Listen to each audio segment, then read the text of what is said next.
Welcome to Zoology class. First year Zoology. അവസാനത്തെ കുറേയധികം chapters നമുക്കറിയാം ഹ്യൂമൻ ഫിസിയോളജിയുമായി ബന്ധപ്പെട്ടത്. അപ്പോൾ ഫിസിയോളജിയുടെ ഭാഗമായി we studied about digestive system and respiratory system, then circulation, excretion, locomotion and movement, neural control and coordination, chemical control and coordination. ഇനി ഒരു സുപ്രധാന സിസ്റ്റം കൂടി പഠിച്ചാൽ മാത്രമേ നമ്മുടെ ഹ്യൂമൻ ഫിസിയോളജി ഏകദേശം പൂർത്തിയാകും. അത് നിങ്ങൾ പഠിക്കുന്നത് സെക്കൻഡ് ഇയർ. അപ്പോൾ നിങ്ങളുടെ സെക്കൻഡ് ഇയറിലെ ആദ്യത്തെ ചാപ്റ്റർ തന്നെ ഹ്യൂമൻ ഫിസിയോളജിയുടെ നമ്മൾ കഴിഞ്ഞ വർഷം പഠിച്ച ഫസ്റ്റ് ഇയറിൽ നമ്മൾ പഠിച്ച ഹ്യൂമൻ ഫിസിയോളജിയുടെ തുടർച്ചയാണ്. ദാറ്റ് ഈസ് ഹ്യൂമൻ റീപ്രൊഡക്റ്റീവ് സിസ്റ്റത്തെ കുറിച്ചാണ് നമ്മുടെ ആദ്യത്തെ ചാപ്റ്റർ, ഹ്യൂമൻ റീപ്രൊഡക്ഷൻ. അപ്പോൾ എന്താണ് റീപ്രൊഡക്ഷൻ എന്നൊക്കെ നമ്മൾ വളരെ നേരത്തെ നമ്മൾ പറഞ്ഞത്. എന്താണ് reproduction? It is the process of producing it's on kind. ഒരു സ്പീഷീസിൽപ്പെട്ട ജീവികൾ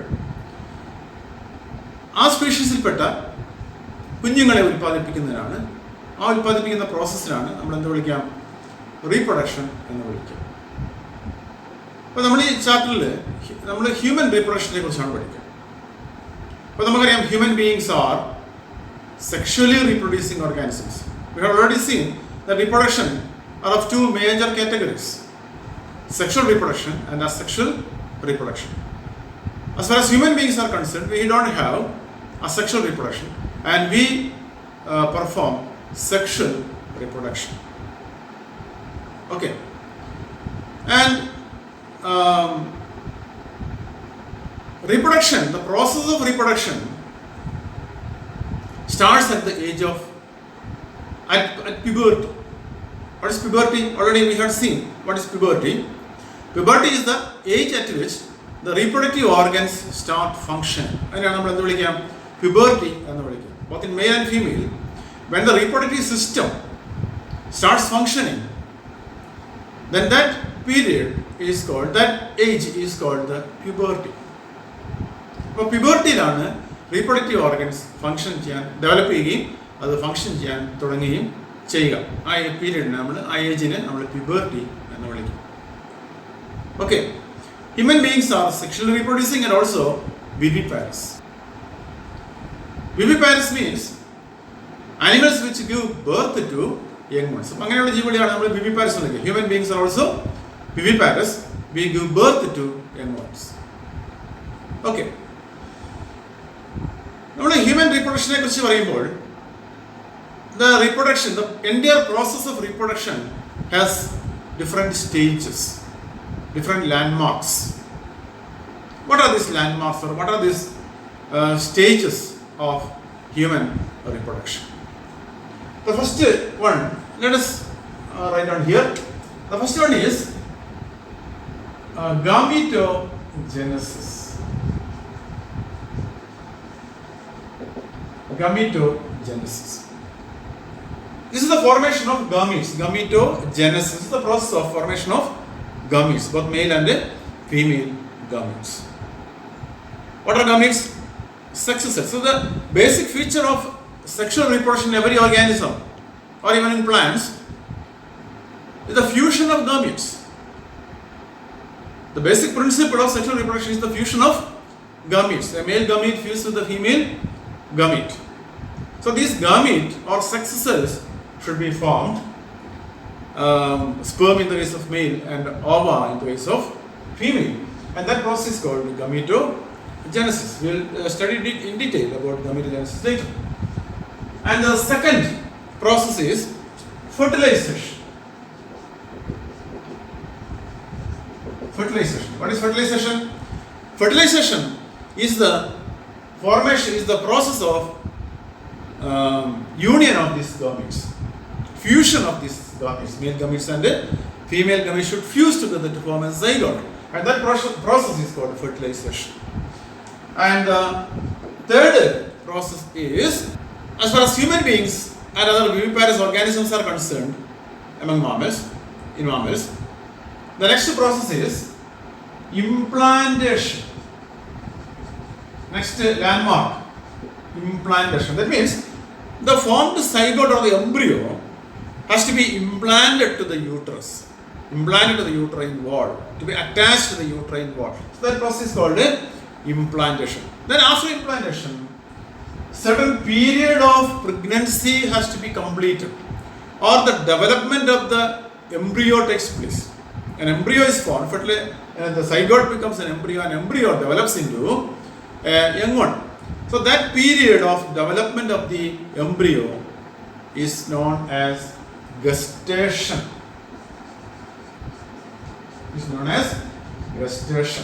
That is different in different animals. These are human beings. It is 286 days or 9 months, a little more than 9 months. So that process, that period is called gestation, or the pregnancy period is called the gestation. Then the next stage is the parturition.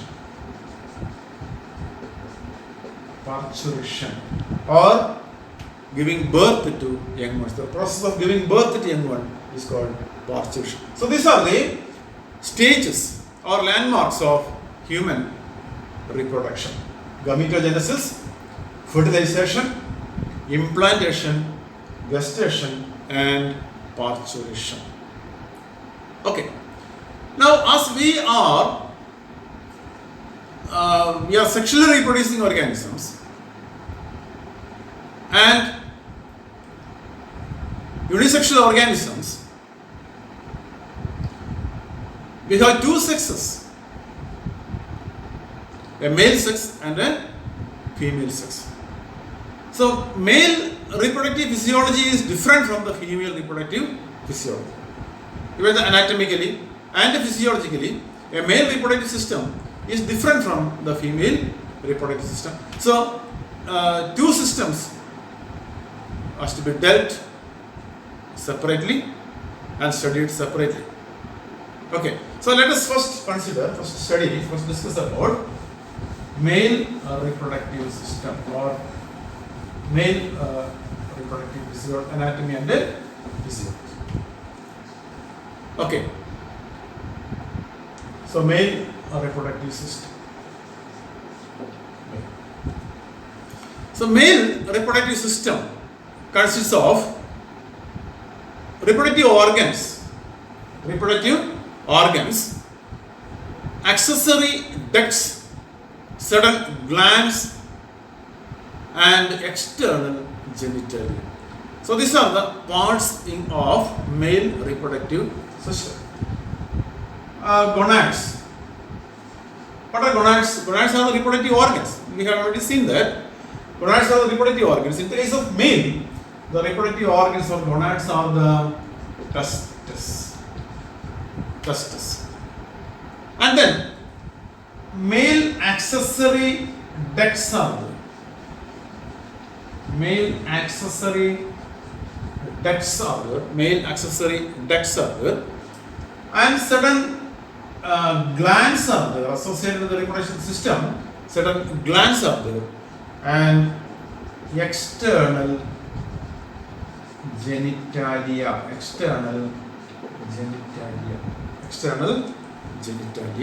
So these are the different components of male reproductive system.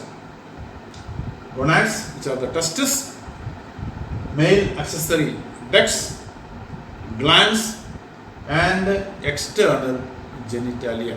What external genitalia means the parts of the reproductive system which are seen outside the body, which are present outside the body, which are exposed out of the body. Okay. So these are the parts of the male reproductive. These are the parts of the male reproductive system.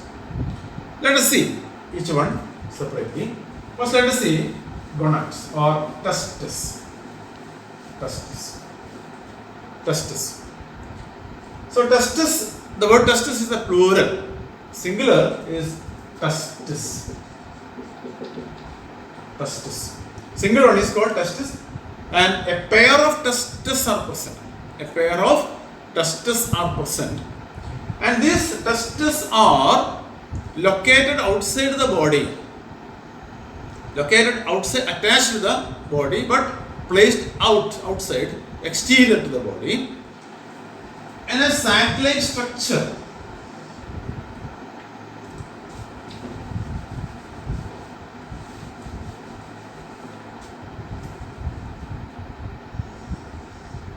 In a sac-like structure called the scrotum. So this is called scrotal sac. These sacs are called scrotal sac. And within the scrotal sacs, the testes are present. Okay, so a pair of testes are present. A pair of scrotal sacs and a pair of testes are present. So these testes are oval in shape. They are oval in shape, placed within the sac-like structure called scrotal sac. And there's a reason for testes being placed outside or exterior to the body. External. In most of the animals, this is placed inside the body. In the case of birds, reptiles, and even fishes, testes are present. Male reproductive organs are testes there also, and they are placed inside the body. But in the case of mammals, testes are placed outside the body to reduce temperature. That means testes are to be placed suitably within a condition of low temperature, a temperature which is lower by 2 to 2.5 degrees Celsius than the body temperature. Okay, so then only the sperm production or spermatogenesis, sperm production, can very effectively take place in the testes, because one of the functions of the testes is to produce sperms. Okay, male sex or male sex gamete. That is why they are called sex organ. The function of sex organ is to produce the gametes. Okay, so as they are sex organs, they produce gametes, the sperms, and for sperm production, a temperature lower than the body temperature by 2 degrees or 2.5 degrees Celsius is the suitable temperature for sperm production. That is why they are placed outside the body. Okay. Now, the cavity of the testis, the substance matter of the testis is divided into so many compartments. Certain compartments. Let us draw one testis here. So suppose this is a testis, and within the testis there are several compartments can be seen.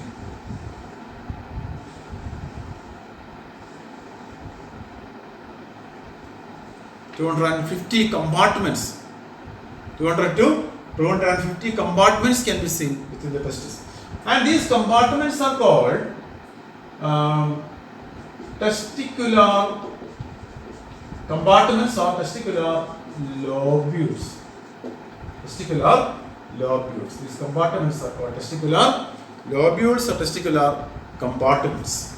Okay. And within these testicular compartments,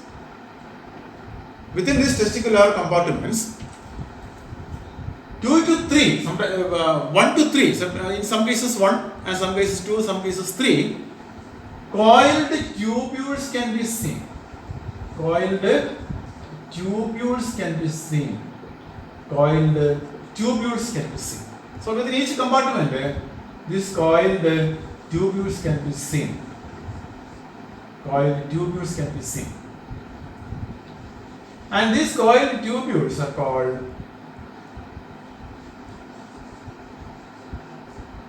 seminiferous tubules. These tubules are called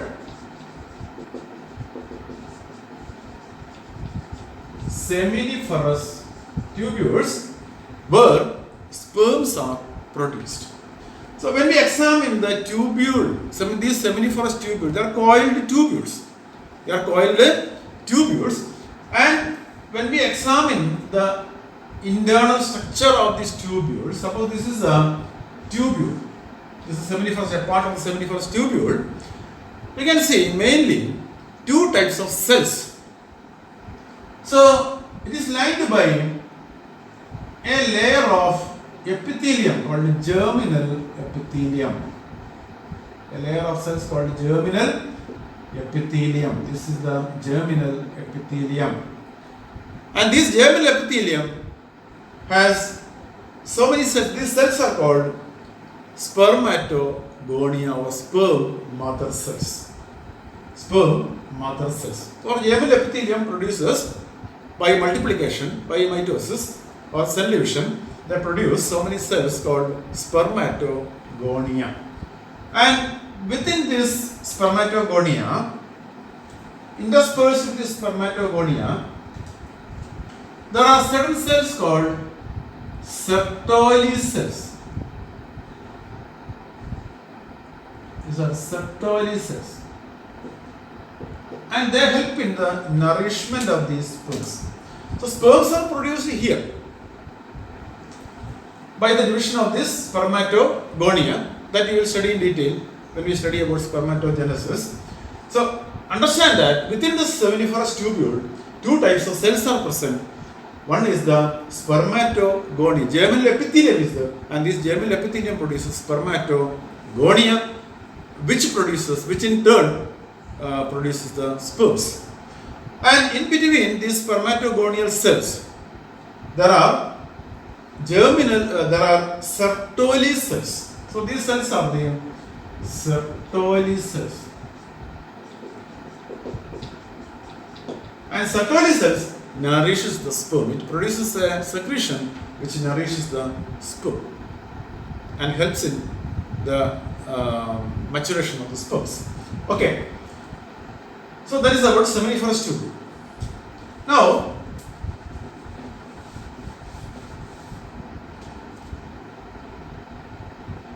the space outside the seminiferous tubule.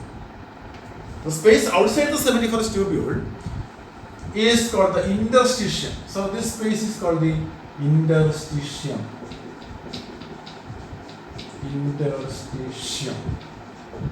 Interstitium. And within the interstitium, there are certain cells. Within the interstitium, there are certain cells. Certain cells are present within the interstitium. And these cells are called interstitial cells of Leydig. Interstitial cells of Leydig or simply Leydig cells. Leydig cells. Interstitial cells or Leydig cells or interstitial cells of Leydig.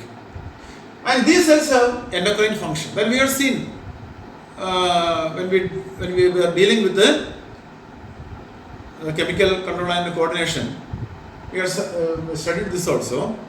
When we studied about gonads as endocrine glands, we mentioned about these cells, Leydig cells. Okay, so these Leydig cells, under the influence of luteinizing hormone produced by the pituitary gland, produces certain hormones, a group of hormones called androgens, male sex hormone. So the function of the Leydig cell is to produce the male sex hormone, androgens. The most important one is the testosterone. Okay. Now, these are the Leydig cells. Now these seminiferous tubules, all these seminiferous tubules open into a common a network of an anastomizing network of tubules, a network of tubules called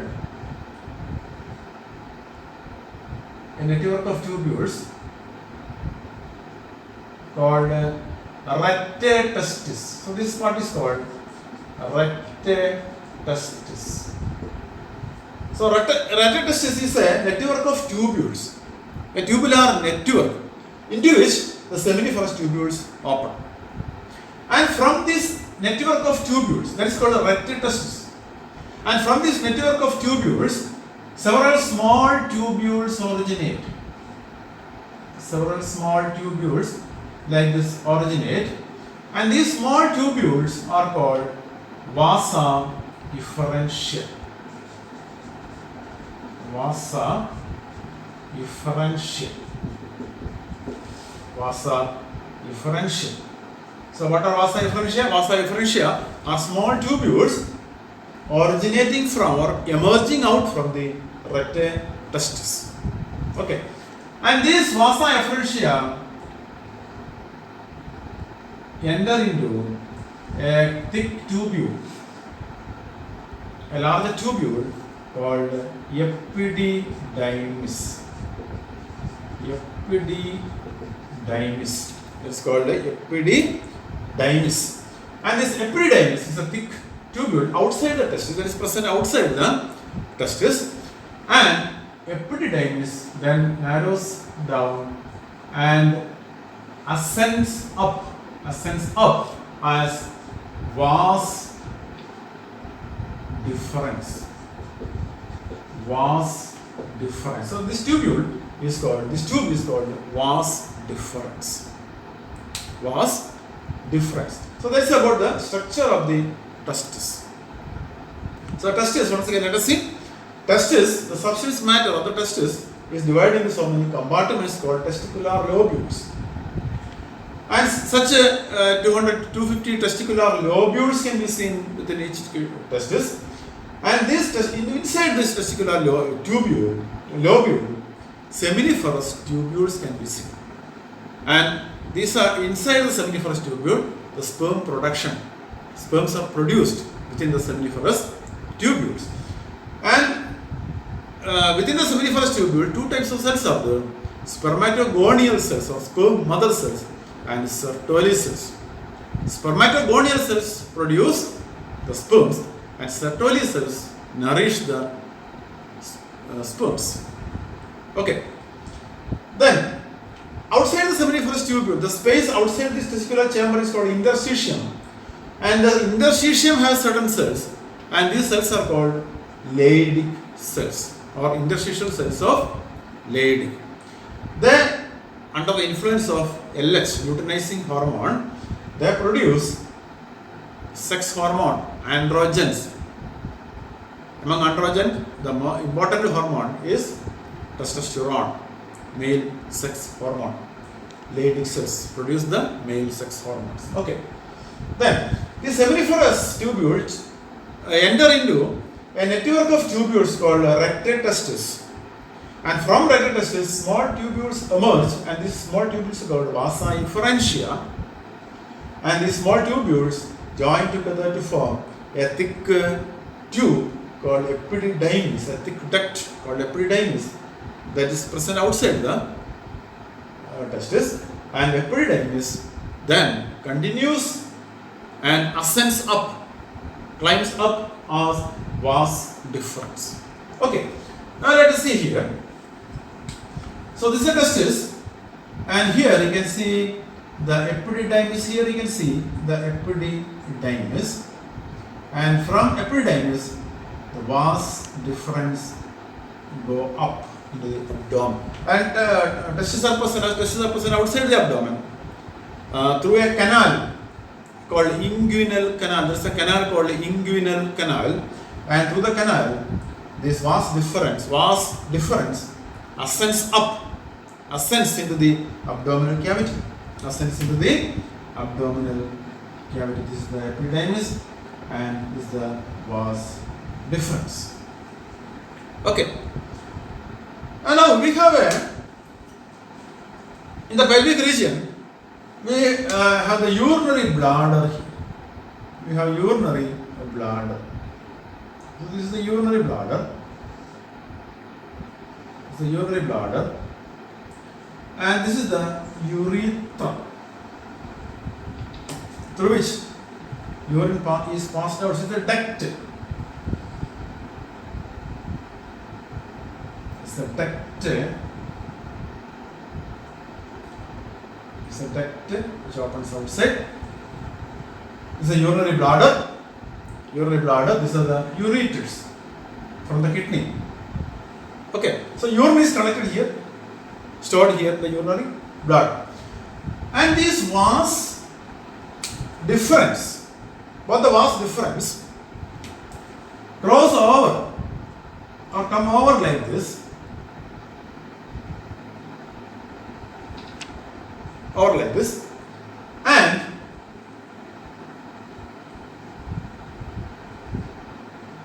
join to form a common duct that is called the ejaculatory duct. And that part of the duct is called now called ejaculatory duct. Ejaculatory duct. Now it is not called a vas deferens, but it is called the ejaculatory duct. Ejaculatory duct. Okay.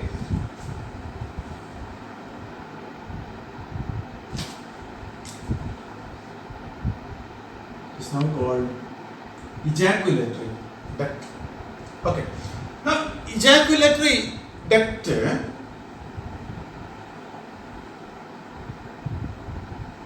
joins with the urethra. So, this is the ureter, and this urethra, urinary bladder, opens outside through the urethra that we have already studied when we studied the excretory system. Okay, it joins with the urethra. It joins with the urethra, and urethra opens outside by means of an opening called this is the urethra, and urethra opens outside by means of an opening called urethral meatus. So this opening is called urethral meatus. Urethral meatus, urethral opening or urethral meatus. Okay, so this is the duct system of the male reproductive system. Duct system. So which are the ducts present here? Which are the ducts? That start from the right testis. Okay, right testis, then vasa efferentia, epididymis, then vas deferens. Vas deferens and urethra. Okay, ejaculatory duct and the urethra. So these are the duct system of the male reproductive system. Now, certain glands are associated with the male reproductive system. 3 glands are associated with the male reproductive system. Glands. They produce certain secretions. One is seminal vesicle.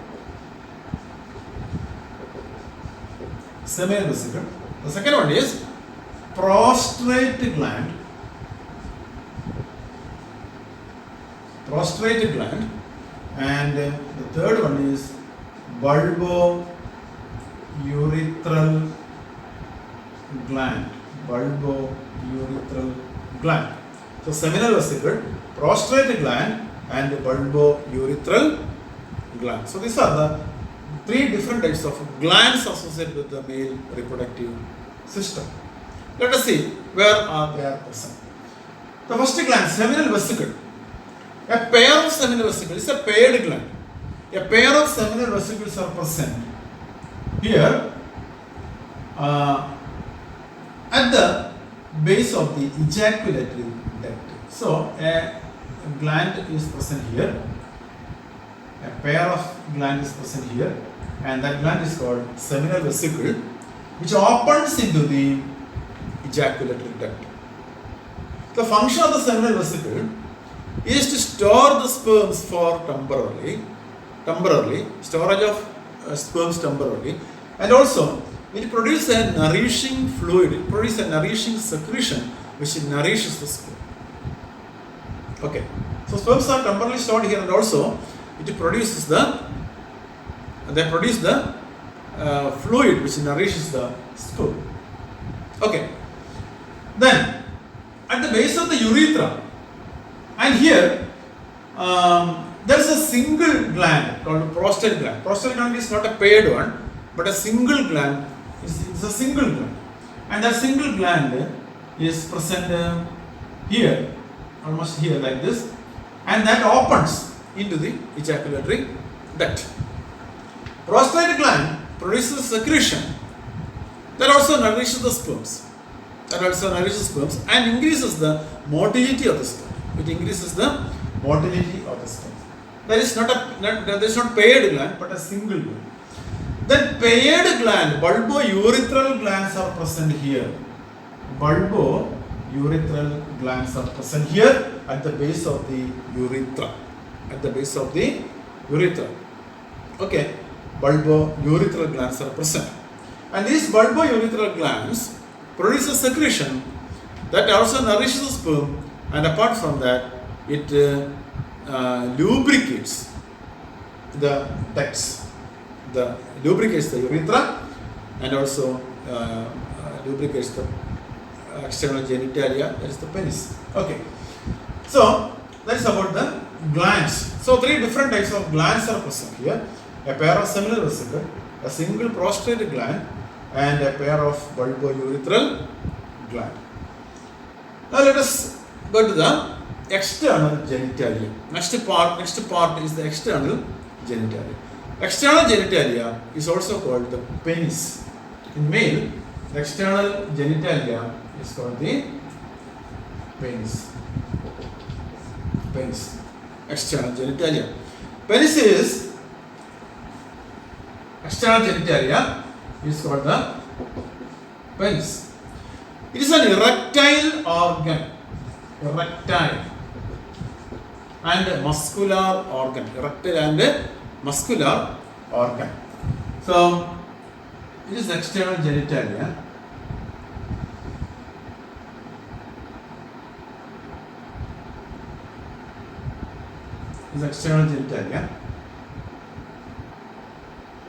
At the tip of which the urethra opens.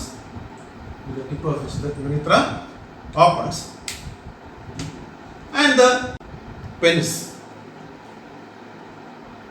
is called glans penis. So this portion is called the glans penis. And glans penis is covered by a loose fold of skin. So the entire penis is covered by skin.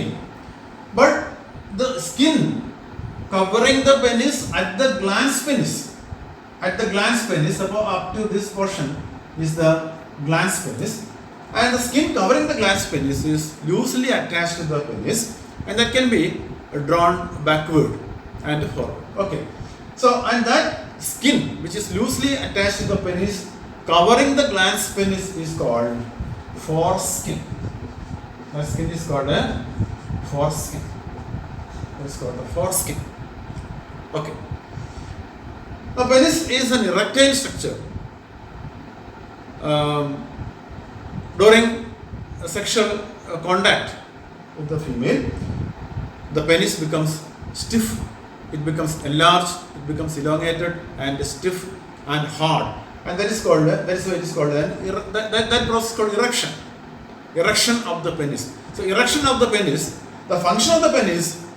What is the function of the external genitalia or penis here? The external genitalia helps to transfer the sperms into the female reproductive tract. അപ്പോൾ സ്ത്രീയുടെ ശരീരത്തിലേക്ക് സ്പേമിനെ എന്ന് വിളിക്കാൻ കഴിയില്ല, because sperms are present in a fluid called semen or seminal plasma. What is seminal plasma? Seminal plasma is a thick white fluid which is a combined product of secretions of seminal vesicle, prostate gland and bulbourethral gland. അപ്പോൾ ഈ 3 ഗ്ലാൻഡുകളും ഉൽപ്പാദിപ്പിക്കുന്ന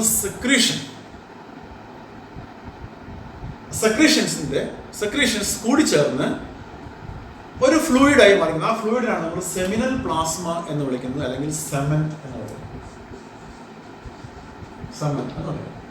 Sperms are present within this semen. Sperms are present within the semen. കാരണം ഇതെല്ലാം nourishing ആണല്ലോ. നമ്മൾ നേരത്തെ പറഞ്ഞു seminal vesicle ഉൽപ്പാദിപ്പിക്കുന്ന ഫ്ലൂയിഡ് ആയാലും പ്രോസ്റ്റേറ്റ് ഗ്ലാൻഡ് ഉൽപ്പാദിപ്പിക്കുന്ന ഫ്ലൂയിഡ് ആയാലും ബൾബോ യൂറിത്രൽ ഗ്ലാൻഡും എല്ലാം ഈ സ്പേമിനെ നറിഷ് ചെയ്യുന്നതാണ്, സ്പേമിന് കരുത്ത് കൊടുക്കുന്നതാണ്. അപ്പോൾ അതിനുള്ളിലാണ് അതിനെയാണ് നമ്മൾ ഇതിൻ്റെ ഈ ഫ്ലൂയിഡിൻ്റെ കളക്ഷനാണ് നമ്മൾ എന്ത് വിളിക്കാം, സെമൻ അല്ലെങ്കിൽ സെമിനൽ പ്ലാസ്മ എന്ന് വിളിക്കാം. Okay, so semen is present within the sperms are present within the semen. Okay, so during sexual contact with the female or intercourse, ലൈംഗിക ബന്ധത്തിൻ്റെ സമയത്ത്, മെയിലും ഫീമെയിലുമായിട്ടുള്ള ലൈംഗിക ബന്ധത്തിൻ്റെ സമയത്ത്, it is a semen that is transferred from the body of the male to the body of the female. Sperms മാത്രമായിട്ട് transfer ചെയ്യാൻ പറ്റില്ല, because sperms are present in the seminal plasma or semen.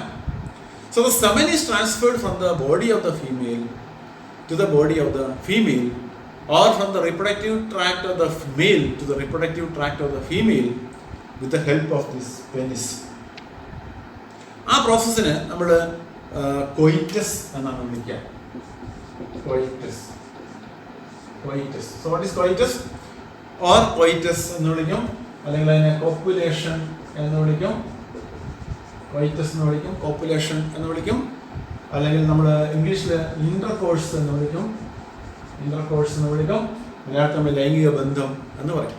അപ്പോൾ ലൈംഗിക ബന്ധത്തിൽ ഏർപ്പെടുന്ന സമയത്ത് it is the penis, erect penis helps to transfer the semen from the body of from the reproductive system of the male to the reproductive tract of the female, and that act is called coitus, copulation or intercourse. Okay, so that's about male reproductive system. Okay, so we can wind up the class here. In the next class we will deal with the female reproductive system.